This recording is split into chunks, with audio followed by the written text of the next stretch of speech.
Good morning to all of you. मैं doctor Vikas Nautiyal, associate professor history. आज हम आधुनिक भारत के अंतर्गत अंग्रेजों की आर्थिक नीति, क्या उन्होंने आर्थिक ढांचा भारत में डेवलप किया, उस पर हम लोग विशेष रूप से चर्चा करेंगे। और ये देखने से पहले आप यहां ये देख सकते हैं कि किस तरह से अंग्रेजों ने पहले अपना साम्राज्य विस्तार किया। यहां आप बिल्कुल आपके सामने ये 18वीं शताब्दी का चित्र आ रहा है। ये आप देख सकते हैं कि किस प्रकार से हम ये जानते हैं कि शुरुआत उन्होंने बंगाल से की और धीरे धीरे उन्होंने कर्नाटक, हैदराबाद वगैरह, हैदराबाद के कुछ भाग, इन पर अपने प्रभाव जमाने शुरू कर दिए। ये उनका उद्देश्य दरअसल एक जो हम बात करते हैं कि औपनिवेशिक नीति क्या थी। उनकी औपनिवेशिक नीति, औपनिवेशिक नीति का मतलब यहां पर यह है कि किसी भी तरह से साम्राज्य विस्तार भारत और भारतीय क्षेत्रों में किया जाए और उसका आर्थिक लाभ इंग्लैंड को प्राप्त हो, आर्थिक लाभ इंग्लैंड को प्राप्त हो।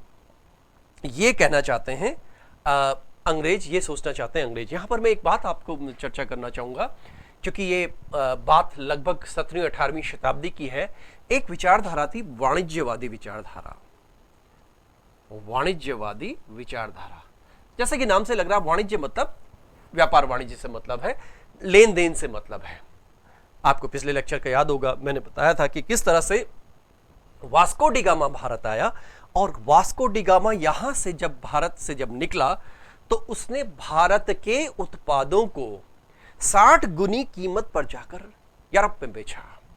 अब यहां यह बात आती है कि उसके पीछे पीछे यूरोप के व्यापारियों के झुंड चलने लगे, क्योंकि भारत से उनको लाभ था। तो जो शुरुआत में कंपनियां आई, चाहे वो इंग्लैंड की है, चाहे फ्रांस की है, चाहे डच है, चाहे कोई और है, इन सब का उद्देश्य भारत से आर्थिक लाभ, व्यापारिक लाभ प्राप्त करना था। यह बात बिल्कुल क्लियर है। अब जैसे जैसे इन्होंने भारत में अपनी सत्ता स्थापित करनी शुरू की, वैसे वैसे इनको लगा कि किस प्रकार से व्यापारिक लाभ, आर्थिक लाभ प्राप्त किया जा सकता है। इसलिए हमने शब्द इस्तेमाल किया औपनिवेशिक नीति, कॉलोनियल स्ट्रक्चर। 18वीं शताब्दी, वैसे तो उससे पहले से शुरू हो जाती है, 16वीं 17वीं शताब्दी से औपनिवेशिक साम्राज्यवाद शुरू हो जाता है, लेकिन 18वीं शताब्दी से ब्रिटेन का साम्राज्यवाद मुख्य रूप से भारत की ओर प्रसारित हुआ। अब ये आप मैप से भी देख सकते हैं कि किस तरह से 1797 यानी जब तक मैसूर वॉर चल रहे हैं तब तक भारत में अंग्रेजों की स्थिति क्या है, ये आप स्ट्रक्चर इसको देख सकते हैं। यहां पे ये देखिए, जब तक 1797 है, ये थोड़ा सा पार्ट ये बंगाल और कर्नाटक के कुछ भाग और कुछ भागों पर अंग्रेजों का प्रभाव था। जब हम 1840 तक आते हैं, यानी लगभग 19वीं शताब्दी के मध्य तक, तो आप देख रहे हैं कि अंग्रेजों का प्रभाव एक भारत के बड़े भाग तक हो गया।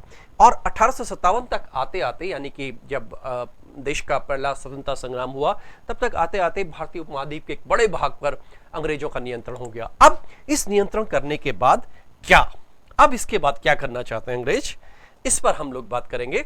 अब इस आर्थिक ढांचे को समझने के लिए हम लोग इस पर चर्चा करते हैं कि किस प्रकार से अंग्रेजों ने अपनी जो स्थिति थी वो आर्थिक आधार पर मजबूत करने का प्रयास किया। यहां पर मैं बात करना चाहूंगा कि किस प्रकार से उनकी नीति आती है और किस प्रकार से उनकी औपनिवेशिक नीति का एक ढांचा डेवलप होता है। औपनिवेशिक नीति, इसका ढांचा किस प्रकार से प्रारंभ होता है।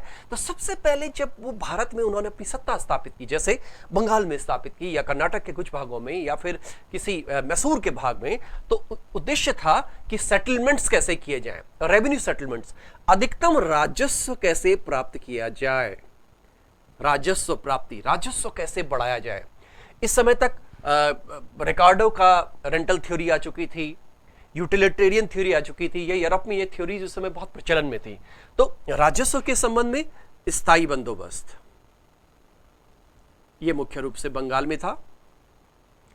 रैयतवाड़ी, महालवाड़ी, ये तो उनकी राजस्व नीति के अंतर्गत है। दूसरी बात आती है कृषि नीति। कृषि नीति, कृषि नीति की एक बहुत ही महत्वपूर्ण बिंदु यह है कि क्योंकि इंग्लैंड का उद्देश्य, कंपनी का उद्देश्य भारत में औपनिवेशिक साम्राज्य स्थापित करना था। इसलिए कैसे करें, किस प्रकार से करें, तो भारत के कृषि ढांचे से, भारत के खेत से किस प्रकार से इनको कोई कच्चा माल मिले, कच्चा माल मिले और उस माल से ब्रिटेन में, इंग्लैंड में उद्योग डेवलप हो, ब्रिटेन में, इंग्लैंड में उद्योग डेवलप हो। तो सबसे पहला काम क्या किया गया, भारतीय कृषि का वाणिज्यीकरण किया गया। Commercialisation of Indian agriculture. इससे मतलब यह है कि भारत के खेतों में, भारतीय कृषि में, भारत की एग्रेरियन इकोनॉमी में उन तत्वों को, उन फसलों को समावेशित किया जाए जैसे कपास,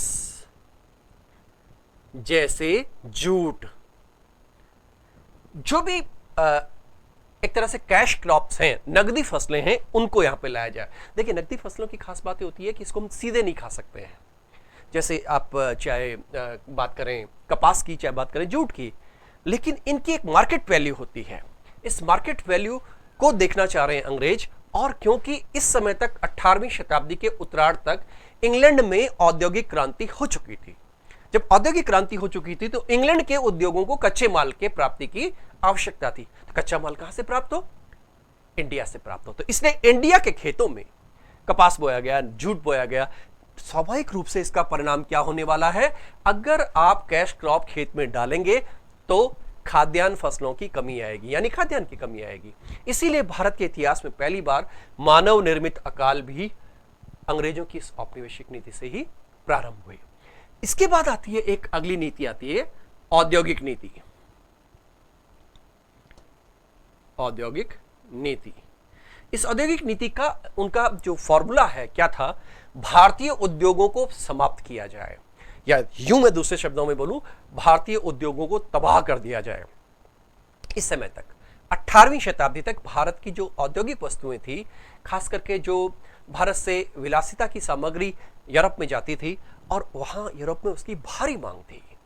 आप जानते हैं कि चाहे हम अपने यहाँ मसालों की बात करें, चाहे सूती कपड़ों की बात करें, चाहे रेशमी कपड़ों की बात करें, अलग अलग प्रकार के विलासिता की सामग्री भारत में पैदा होती थी या भारत में बनाई जाती थी। ये अंग्रेजों का उद्देश्य अब ये है कि यहाँ की औद्योगिक जो सिस्टम है, इस सिस्टम को फेल कर दिया जाए, इसको समाप्त कर दिया जाए। और इसके लिए जो शब्द इस्तेमाल किया जाता है वो है डी इंडस्ट्रियलाइजेशन।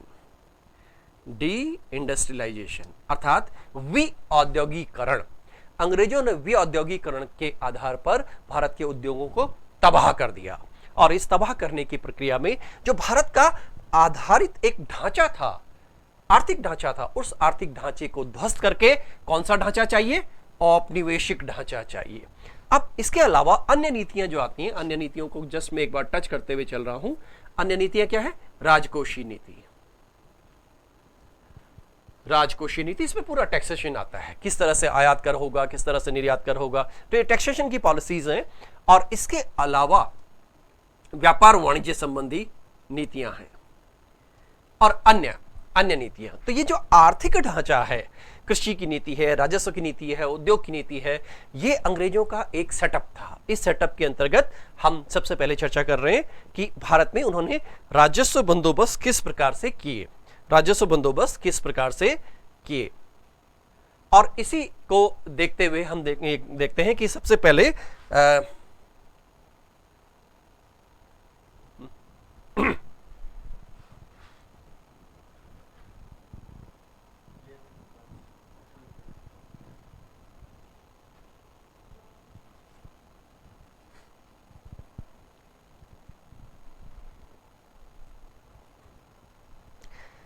तीन तरह के बंदोबस्त हिंदुस्तान में, भारत में लागू किए गए।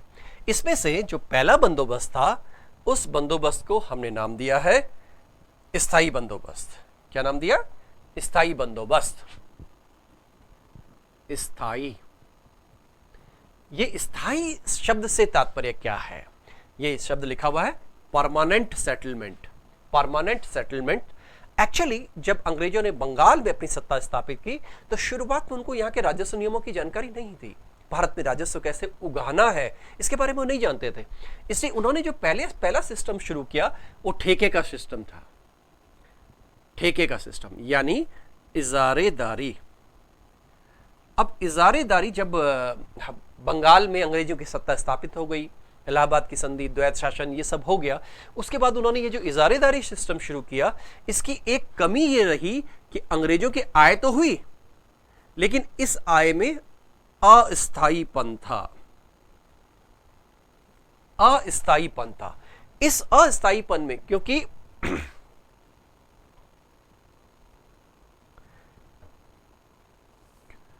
अस्थायी, इस अस्थायी का हटाने के लिए बार बार विचार विमर्श चल रहा था। तो जो कॉर्नवालिस था, लॉर्ड कॉर्नवालिस, जो भारत का उस समय ब्रिटिश गवर्नर जनरल था कंपनी का बंगाल में, उसने इस को हटाने के लिए डिस्कशन करना शुरू किया, पॉलिसी के लिए एक मेकअप करना शुरू किया और इसी का परिणाम था कि ये अस्थायी स्थायी में कन्वर्ट हुआ। कॉर्नवालिस जब आया तो 1790 में उसने प्रायोगिक रूप से और 93 में परमानेंटली उसने बंगाल में परमानेंट सेटलमेंट यानी स्थायी बंदोबस्त की प्रक्रिया शुरू की। इसमें क्या किया गया, जमींदारों के साथ, भारत में जमींदारों का एक्चुअली जमींदार अपने आप में एक फ्यूडल स्ट्रक्चर है, रूरल सोसाइटी में फ्यूडल स्ट्रक्चर है, लेकिन जमींदार शब्द का उल्लेख सबसे पहले 14वीं शताब्दी में आता है। इसलिए इन जमींदारों को, ये जमींदार गांव का एक अभिजात्य वर्ग हुआ करता था, इन जमींदारों से राजस्व प्राप्त करने के लिए, इनके माध्यम से राजस्व प्राप्त करने के लिए ये परमानेंट सेटलमेंट लाया गया और इसमें जमींदारों के साथ ही बात की जाती थी। ये जमींदार राजस्व वसूल करके देते थे किसको? कंपनी सरकार को, और 9/10 या 10/11 यानी कि लगभग इसका 90% के आसपास राजस्व इसके अंतर्गत कलेक्ट किया जाता था। इसके अंतर्गत एक और चीज थी, सनसेट लॉ, सूर्यास्त का नियम। इसमें जमींदारों के साथ एक एमओयू होता था, एक तरह से उनके बीच में एग्रीमेंट होता था कि अगर इस नियत तिथि के सूर्य ढलने तक, इस नियत तिथि के सूर्य ढलने तक आपने अगर राजस्व जमा नहीं कराया तो आपकी भूमि जब्त कर ली जाएगी। Law of statement, law of statement इस पर लागू होगा। तो बंगाल में इस व्यवस्था को लागू किया गया। तो जैसे यहां पर मैं आपसे बात कर रहा था कि किस तरह से ये 3 सेटलमेंट्स हैं यार। सबसे पहले क्या, परमानेंट सेटलमेंट, ये बंगाल में हुआ 1793 में। रैयतवाड़ी जो सेटलमेंट है, रैयत मतलब प्रजा, रैयत मतलब जनता, किसान। रैयत शब्द से क्या मतलब है? किसान से मतलब है कृषक। रैयतवाड़ी, ये वाड़ी शब्द अपना अपभ्रंश का शब्द है, यानी कि यूं कहें कि देशी शब्द है। और महालवाड़ी की जो व्यवस्था थी, ये नॉर्थ वेस्ट प्रोविंस जो शब्द लिखा हुआ है, इसका मतलब आप इससे कंफ्यूज बिल्कुल मत होइएगा, ये बेसिकली यूपी है, आज का यूपी, क्योंकि यूपी को उस समय नॉर्थ वेस्ट बोला जाता था। और क्योंकि जब तक पंजाब और पंजाब के जो ऑनवर्ड्स एरियाज थे वो प्राप्त नहीं हुए थे, तो इस एरिया को ये नॉर्थ वेस्ट कहते थे। तो रैयतवाड़ी मुख्य रूप से मद्रास में, महालवाड़ी मुख्य रूप से यूपी और उसके आसपास के क्षेत्रों में, और परमानेंट सेटलमेंट बंगाल में शुरू हुआ। यहां पर आप देख सकते हैं, ये लॉर्ड कॉर्नवालिस है आपके सामने। What is permanent settlement and what is zamindari system. इस स्थायी बंदोबस्त को जमींदारी व्यवस्था भी कहा जाता है।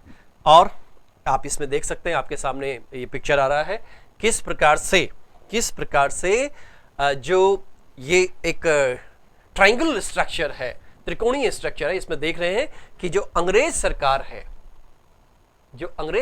है वो अंग्रेज सरकार सबसे ऊपर है। अंग्रेज सरकार मतलब यहां पे कंपनी से मतलब है, कंपनी के शासक, और ये जो जमींदार हैं ये बीच में हैं, और सबसे नीचे है किसान।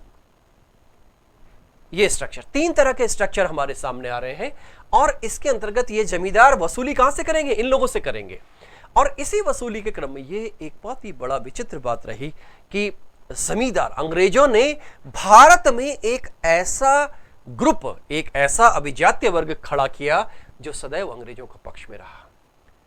यह भारत का इतिहास है कि अंग्रेजों ने इन लोगों को अपने प्रति वफादार बनाया और अंत तक भारत के राजा महाराजा, भारत के जमींदार, यह जमींदार वर्ग, इनका एक बहुत बड़ा भाग सदैव अंग्रेजों के पक्ष में रहा, क्योंकि उनको यह सिखाया जाता था कि जब तक हम हैं तब तक तुम हो और हम नहीं है तो तुम नहीं हो, इसलिए आपके लिए आवश्यक है कि आप हमारा पक्ष लें। इसके उपरांत जब हम बात करते हैं कि ये देखिए, आप एक मैप सामने आ रहा है, कहां कहां इसको लागू किया गया। आप देख रहे हैं कहां कहां लागू किया। ये हम ब्रिटिश भारत या कंपनीकालीन भारत की बात कर रहे हैं। मुख्य रूप से तो ये बंगाल में है। उस समय के बंगाल में बिहार और उड़ीसा के कुछ भाग सम्मिलित थे और खास करके जो बनारस का एरिया है, आज का बनारस का एरिया है, उस बनारस का एरिया भी इसमें सम्मिलित किया गया था। और इसके अलावा कर्नाटक के नॉर्दर्न पार्ट, ये आपके पास बहुत क्वेश्चन पूछा जाता है कि स्थायी बंदोबस्त को कहां लागू किया गया। तो स्थायी बंदोबस्त को स्वाभाविक रूप से आपके सामने आ रहा है, बंगाल, बिहार, उड़ीसा का कुछ भाग, उत्तर प्रदेश का जो बनारस का क्षेत्र है, उत्तर प्रदेश यानी उस वक्त का नॉर्थ वेस्ट प्रोविंस, और कर्नाटक के उत्तरी भाग, यहां पर स्थायी बंदोबस्त लागू किया गया। आप देख रहे हैं कि ये एक पिक्चर आपके सामने आ रहा है, किस तरह से बंदोबस्त करने के दौरान देखिए अंग्रेज अधिकारी भी हैं और ये उस वक्त के एक रियल पिक्चर का इमेजिनेशन है। किस प्रकार से ये ग्रामीण जनता आपको साफ साफ दिखाई दे रही है कि क्या स्थिति उस वक्त रही होगी। ऐसा कहा जाता है कि भारत में उस वक्त बंगाल 18वीं शताब्दी तक एक समृद्ध प्रांत था। अंग्रेजों की और कंपनी की इस आर्थिक नीति के कारण से बंगाल का जो किसान था, आप देख रहे हैं किसानों की स्थिति क्या हो रही है। आर्थिक प्रभाव, ये आर्थिक प्रभाव के अंतर्गत आता है। अब यहां पर हम बात करते हैं कुछ दूसरे सेटलमेंट्स की, हम थोड़ी सी बात कर लें कि ये आपके सामने तीनों सेटलमेंट्स का थोड़ा सा एक मैं स्ट्रक्चर खड़ा करके दे रहा हूं। पहला हमने लिया है जमींदारी बंदोबस्त यानी स्थायी बंदोबस्त, दूसरा है महालवाड़ी बंदोबस्त और तीसरा है हमारे सामने रैयतवाड़ी बंदोबस्त। इस हर बंदोबस्त में